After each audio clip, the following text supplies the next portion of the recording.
पहले आप ये सुनिए कि ये खातून ने क्या बातचीत की। ये गालिबन कैप्टन है, कैप्टन ईमान, और ये पाक फौज से इनका ताल्लुक है। इन्होंने बातें क्या की, पहले आप वो बातें सुने, फिर हकायक मैं आपके सामने रखता हूँ। तो पता है पाकिस्तान आर्मी में ना एक बड़ा इंपॉर्टेंट कोर्स होता है स्टाफ कॉलेज का। उसमें एक किताब है 1971, 1965 है, एक जंग की किताब है। और उस किताबों में क्या है, अपनी तारीफें नहीं है, क्या है उन किताबों में, अकाउंटेबिलिटी है, हर चीज की अकाउंटेबिलिटी है। And every officer of Pakistan army goes through that book. Why? सबसे पहली बात, सेल्फ अकाउंटेबिलिटी है इस इदारे में। नंबर 2, मैंने ये नहीं कहा कि आर्मी जो भी करती है सही करती है, मैंने कहा जो करती है वो पब्लिक इंटरेस्ट में करती है। हमें से कुछ लोग होते हैं वैलिडेशन चाहते हैं हर वक्त, लेकिन आप में से वो स्ट्रॉन्ग लड़की कौन होती है जिसको हर कोई आइडलाइज कर रहा होता है?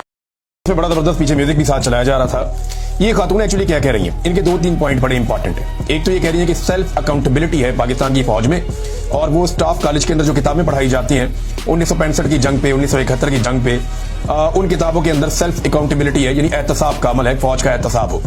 एक तो मैं जानना चाहूंगा कि जो 1971 की जंग के हवाले से जो किताब पढ़ाई जाती है स्टाफ कॉलेज में, उसमें जो अकाउंटेबिलिटी वाला या एहतसाब वाला चैप्टर है, जरा वो कौम के सामने लेकर आए ना, कौम को पता चले कि उस वक्त आपने क्या गलत किया था।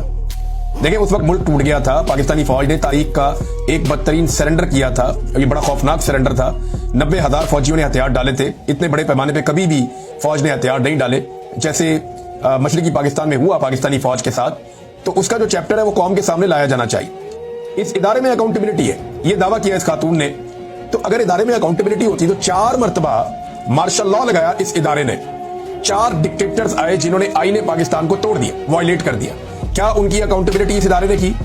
नहीं की। दूसरा इनका जो दावा था वो ये था कि आर्मी जो भी करती है अच्छा बुरा, ये पब्लिक इंटरेस्ट में करती है।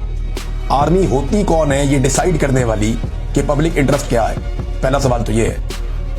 आपको तो ये इख्तियार ही नहीं दिया हुआ आइन ने कि आप अवामी मफाद का तायुन करें।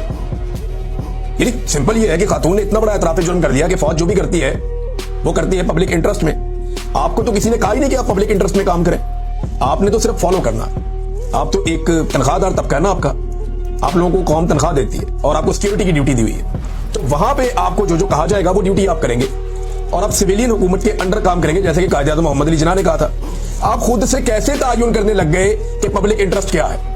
आप खुद से कैसे ये फैसले करना शुरू हो गए कि अवामी मफाद में हमने ये करना है, ये करना है, ये करना है? ये जो इलेक्शन चोरी होता है, क्या ये अवामी मफाद में होता है? क्या ये जबरी तौर पे इंसानों को, सहाफियों को, शायरों को लापता किया जाता है? क्या ये कौमी मफाद में होता है? क्या फार्म 47 की जाली हुकूमत जो बनाई गई है ये कौमी मफाद में बनाई गई है?